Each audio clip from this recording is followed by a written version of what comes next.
Rain, don't do that. Rain, toddler tantrums. Today, that's what we're talking about. How to deal with them. Yeah?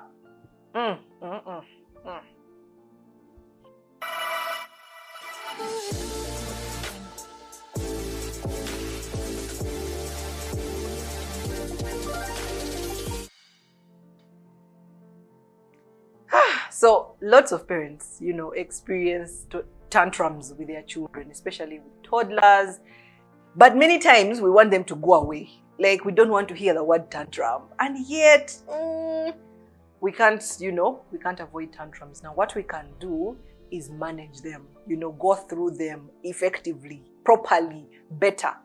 So, as a parent, please don't force the tantrum away. This is what we're going to do. This is what has helped me and is helping me, okay? The first thing is involve the children. Involve them. Tell them what is going on. So lots of time, tantrums are children expressing themselves. Many times they can't, use their words effectively, or they still don't understand how to manage emotions. So the only way is to throw a tantrum. So involve them, if they are playing with their toys, and then all of a sudden you're abrupt and say, no, you know what? Let's go to the car. They are confused. They're like, what's going on? So a tantrum can easily happen. And there's a time I wanted to take my children to my sister-in-laws to help me be with them because I wanted to go for an overnight. And I kind of explained, but not thoroughly. Like, I didn't explain what was going on.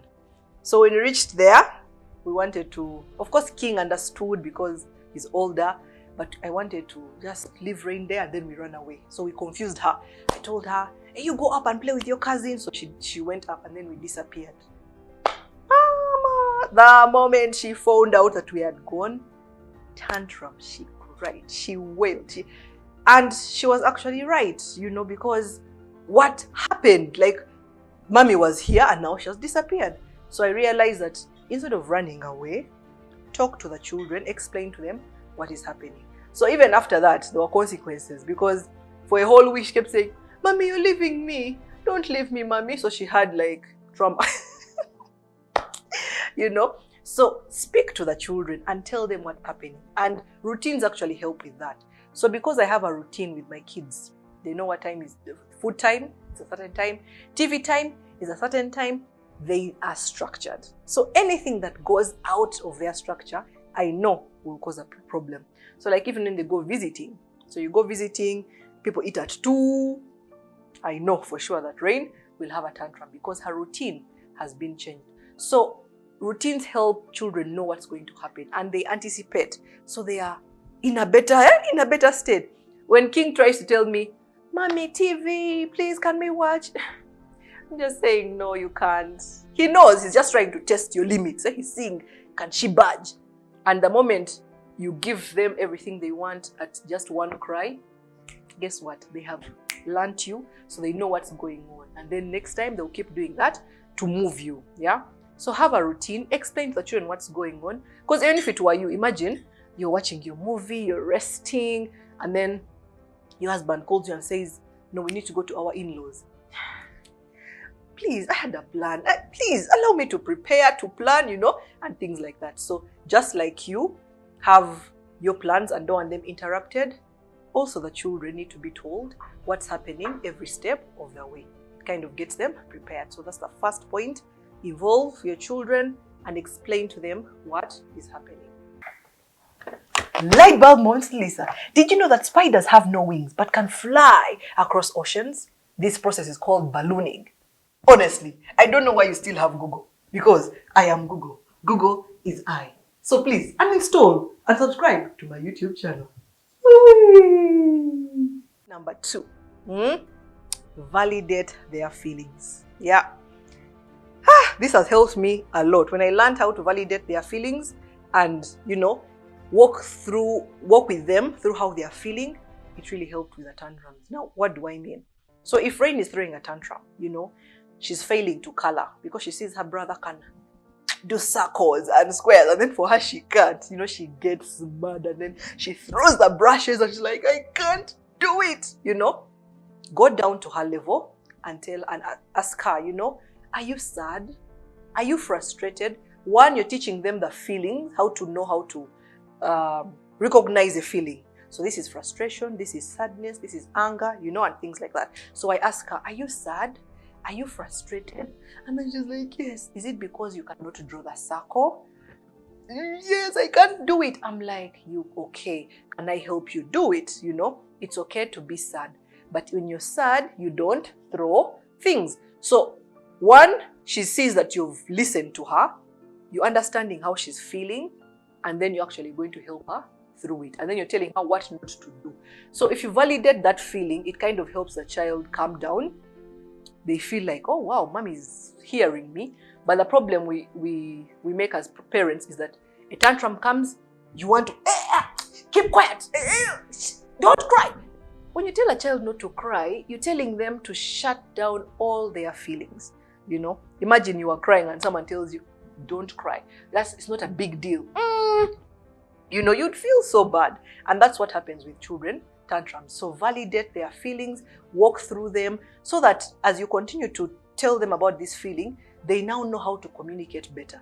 So now Rain can try to distinguish between sadness, anger, frustration. She gets like, are you frustrated? Like you feel like you can't do it, and things like that. So that actually prepares her for even the next time you can communicate about the feelings, And another thing I learned about feelings is how you speak to them. I found myself, if Rain is not eating and I tell her, Rain, please eat, you're making me sad. I learned that that's wrong, because not only is she dealing with her feelings, but now she's dealing with yours. And that makes her a people pleaser. Yeah. So if she's not eating, instead of telling her what the wrong that she's doing, you're not eating, you're not going to be healthy, etc., you're telling her you're going to make mommy sad. So sometimes King would also be like, Mommy, are you happy now?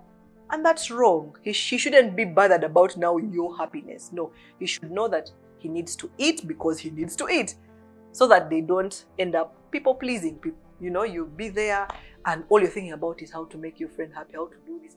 And then you steal from yourself. Yeah. So please don't put the weight of your feelings on your children. They have a lot they're dealing with. Yeah. So yeah, that is point number 2. Validate their feelings and speak to them properly. The third thing that has helped me with tantrums is giving your children some wins. Yeah. Now I'm a strict parent. Okay, I'm the strict here. More strict than Steve. So, like I've mentioned, we have routines. So TV is strictly 2 hours in a day. Yeah. Nothing more, nothing less, 2 hours. So the children know that. And if it's now time, TV is off, I say please switch off. King switches off, and then we move on to the next activity, that is bedtime, etc. But with all these rules and strictness and all these things, children sometimes can feel like, mommy, please, okay, one more cartoon, just one more. And at first I used to refuse. I was like, no, we are following the rule, And of course I learned from my husband as well, because he's more laissez-faire. He allows, he's flexible. He's like, babe, I'll just allow. So instead of them crying and wailing, because they want one more cartoon, etc., just a few moments, I shock them and give them a win. I'm like, okay, you can watch one more. And they're like, oh my God, mommy, thank you so much. No, it's not every day, but just giving them a win shows them that, wow, yes, we have these rules and what, but just sometimes, it shows them that you can break a rule because you'd love to give them something more. It's just once in a while. So I've learned that giving them a few wins here and there helps them to manage even their tantrums, because they know that when tomorrow I say no, we are now going to the next thing on the agenda, they go, because they know, mommy gave us a win last time. They know that mommy is all loving, even with all her rules. So for me, giving the kids some wins has really helped me with my tantrums. You can keep letting me in the comment section what is helping you manage tantrums better. Yeah. The next thing, is be patient. Be patient. Parents, the tantrum will not disappear. Be patient. So, of course, because I'm strict and what, sometimes I lose it, child gets a tantrum, you also you're like, no, you're not listening. All of you are not listening to one another. Everyone is shouting at one another. The tantrum is not going to go away. So I've learned to be calm. If Rain is having a tantrum, just be calm. Sometimes allow her to go through it because it's emotions, Don't crush their emotions. Allow them to feel what they are feeling, and be patient with them. Yeah. So sometimes I just let Rain have it. When she's calm, she'll feel better and then she'll move on. So I was dropping King last week to school. Okay, by this time it won't be last week, but anyway, we were going to pick King from school, so I usually go with her. And we were going to turn off to the gate of the school. Doesn't Rain kwechanga? She's like, no, mommy, we go this way. Go! I'm like, no, but we're going to pick King. She began to just, imagine, I'm driving. She's now kwechangaring, crying and, throwing a huge tantrum. But I remained as calm as could be. I'm like, Rain, we are going to pick your brother from school. No, she began wailing. They opened for me to get me. I continued calm. I was not shouting back. I just left her.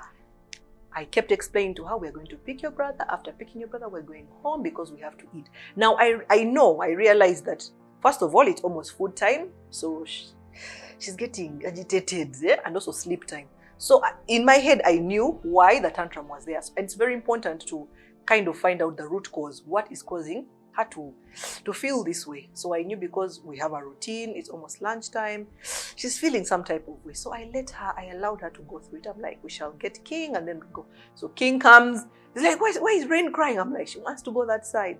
No, Rain, we are going home. By the time we had reached somewhere, she had moved on, But because I kept calm, I kept my cool, and I kept explaining to her what we are going to do. So patience with your children, because the tantrum may not just disappear, but if you just allow the person to go through it, before you know it, it has gone. So patience, patience, patience. Another thing that I've learned that people are using is timeout, or using a timer. You tell the child, person is throwing a tantrum, you don't understand even why, children. You put a timer and explain to them. So I'm giving you 1 minute to calm down, go sit there, 1 minute, calm down. When the timer clocks, 1 minute, when it buzzes, if you have not yet stopped crying, we start the timer again, So of course, in the beginning, they don't understand it, but you continue to do it until they realize, if I'm not calm by this time, we are going to sit here for another 1 minute. So the timer works for certain people. I use the timer a bit for King, but not for Rain. So you can try the timer. You never know. It could work for you. Yeah. And my final one is everything we have gone through. Repeat. Repeat, repeat, repeat. Sometimes we want to try one thing and you're like, if it doesn't work, or you feel like you do it one time and the child has understood. Kids will forget.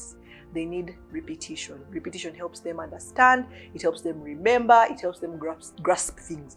So all the things I've shared with you, please repeat with your children. It can take weeks. It can take some time, but it takes you one step closer to dealing with these tantrums better. I hope you have learned something from my sharing. My name is Lisa Kusiima, and I'm here to inspire.